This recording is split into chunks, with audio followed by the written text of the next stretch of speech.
Hey, Kenny, how are you? I'm doing well. How are you doing? Doing great, thank you. Thanks for coming on the show. Nice to have you Sure. here. Originally, we had this booked for you and your daughter, but apparently you're not in the same room together. So, Yes, unfortunately, we don't.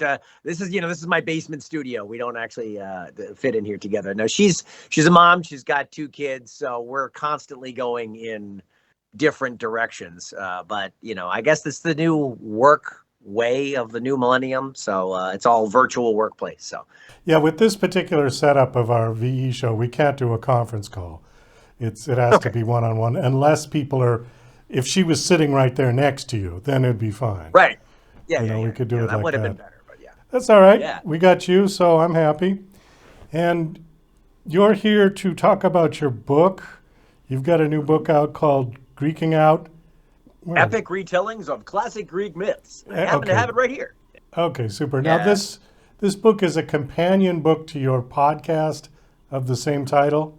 that's right. Yeah, yeah. We've had the podcast. We're about ready to launch season 9 of the podcast, Oh and wow. it's with National Geographic Kids. So it's Nat Geo Kids Greeking Out is the full name of the podcast. But if you look for Greeking Out, especially if you're looking under kids, you'll find it. And yeah, so since it's Nat Geo Kids, a book seemed to be a good natural extension. Before we get to the book and before we get to the podcast, which I want to touch on, I want to just touch on your career. It says on your bio that you've been in children's programming for 30 years. Yeah, yeah, yeah. I started when I had hair, and now this has happened. Has Yeah. this all been Uh, with National Geographic, or have you worked no, everywhere? no, no, no, no. I started, geez, 1989, early 90. I hosted a local children's television show in Baltimore. And then I moved into children's radio. I did the TV show for a while, but I realized, eventually I could tell my hair was going, and a middle-aged bald man in a treehouse is just a little weird. So I went into radio, and I actually was lucky enough to get a job in radio for kids. And that translated into being, I did regular radio for a while. I did alternative radio. I did oldies radio, but I wound up being one of the first programmers hired at XM Radio back when satellite radio was started to launch their kids programming. And I stayed there for, about 21 years, actually. Made it through the merger of the two satellite radio companies and everything like that.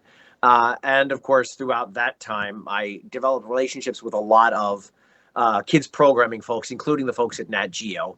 And when I struck out on my own, one of the things that we did was to create the Greeking Out podcast. And now most of what I do is in podcasting. I still host a radio show on SiriusXM's Kids Place Live, the kids channel, but I do a lot of other stuff, and most of it is in podcasting. Well, it's hard for me to believe that satellite radio is that old already. Right? Yeah, Right? because I mean, I still thought MP3 players were a neat idea until a year ago. What do I know? and don't ever say iPod. I know, right? Yeah. What's an iPod, What's an huh? iPod? I mean, I was watching something about Steve Jobs the other day, and that was 2004. I still remember, 8-track tape carts, I mean, my Oh older yeah, sister had a 8-track tape player in her car. yeah, those were awful. I had one of those. They really were bad. They were really bad. So, what gave you the idea to start a podcast? And you started this with your daughter specifically, Yeah, or? well, it sort of happened like a lot of things do, as we like to say, organically, but kind of out of a crazy conversation. Um, Nat Geo Kids was doing a radio version of their Weird But True book series for us at Kids Place Live, and um, they had a new book series for kids coming out called Zeus the Mighty, written by a fella named Crispin Boyer, who's a phenomenal kids author. And this was a really clever book series about animals in a pet shop in Olympia, Georgia, that think they are the Greek gods. And they think that because the owner of the pet shop plays this podcast for them called Greeking Out. And they said, hey, wouldn't it be cool if we actually made the podcast? And I thought, yeah, that would be great. And of course, this was the brainchild of Becky Baines, who ran things at Nat Geo Kids Books for a long time, and Kate Hale, who is actually the editor of this book. So fast forward 9 seasons, we've got this podcast that was created to promote this book series, but has now taken on a life of its own. It's top 10 in the kids podcasting realm. We've got, 20 million downloads and all this kind of stuff. So we decided to do a book series based on this podcast, which was originally from a book series. And so it's sort of full circle. Okay, well, without giving the whole thing away, because we'd like to intrigue people to go listen to the podcast, what exactly are you talking about? Well, I was able to bring my daughter, Jillian Hughes, who's an amazing writer on her own, in to help write. We needed to come up with more scripts for the podcast, and eventually, thankfully, she was able to take a lot of the writing of this book. But she and I research a lot of Greek myths along with our producer, Emily Everhart, to try to come up with stories that are perfect for kids and families, but still focusing on the Olympus, the big Olympian gods. Your Zeus, your Hera, your Athena, Poseidon, all that kind of stuff. And but at the same time, we were able to delve into other myths. On the podcast, we actually don't just do Greek myths. We do field trips to Norse mythology and Mesopotamian myths, Gilgamesh. We even do, in season 9, we're going to do some Filipino myths. So there's a lot of mythology around the world that is strikingly similar to Greek myths. But our goal was to come up with a way for kids to experience ancient history and Greek mythology and these stories and these characters in a fun and accessible way. So we use colloquial language and a very funny Oracle of Wi-Fi character that interjects and provides facts and, corrects me in many ways. We do all of this to keep the kids and the parents engaged in the podcast, and that has translated itself into the printed book as well. So it's just been a tremendous amount of fun, and writing this podcast with my daughter is it's a dream come true. It's amazing. Well, this is actually a theatrical thing then, right? You're playing the characters?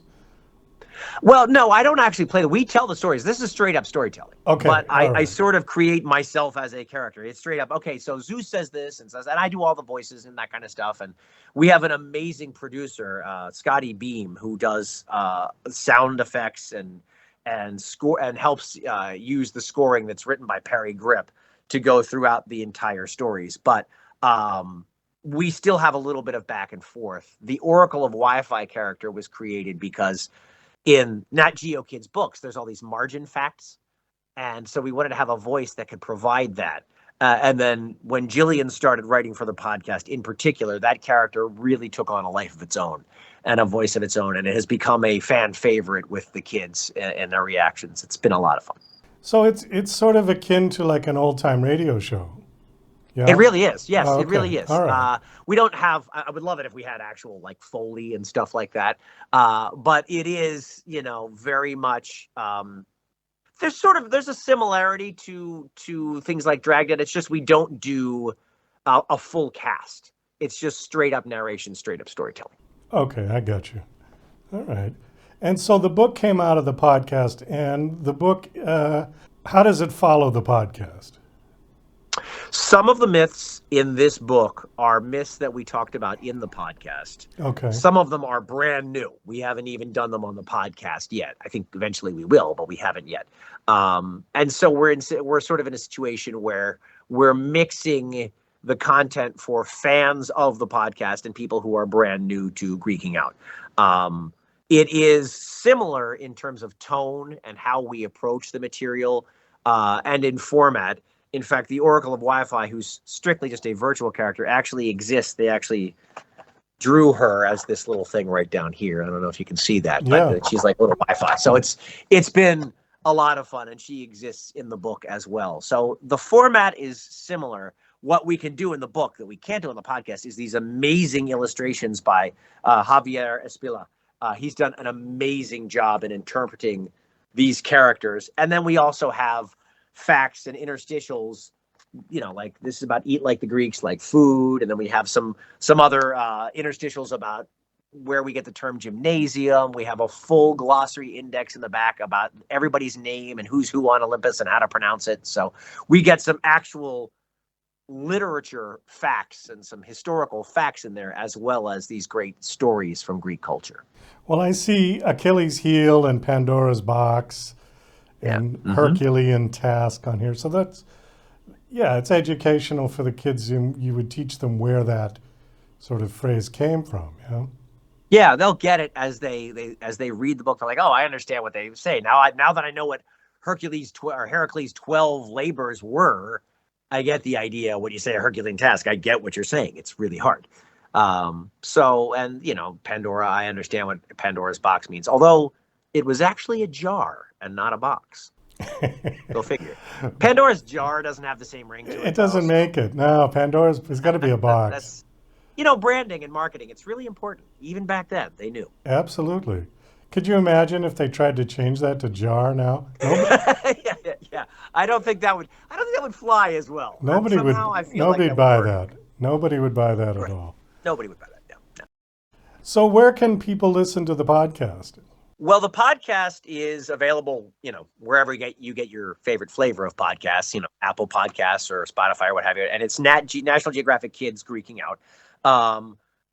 That's pretty easy to find, especially if you're looking in the kids category. It shows up there, or the storytelling category. And then the book is, you know, wherever you get books, you can order it online, Amazon, etc. I always love to encourage people to actually go into these brick and mortar bookstores to buy the book, because it's always, I think, more fun to get it immediately. Plus, this book is a really sturdy, actual made book.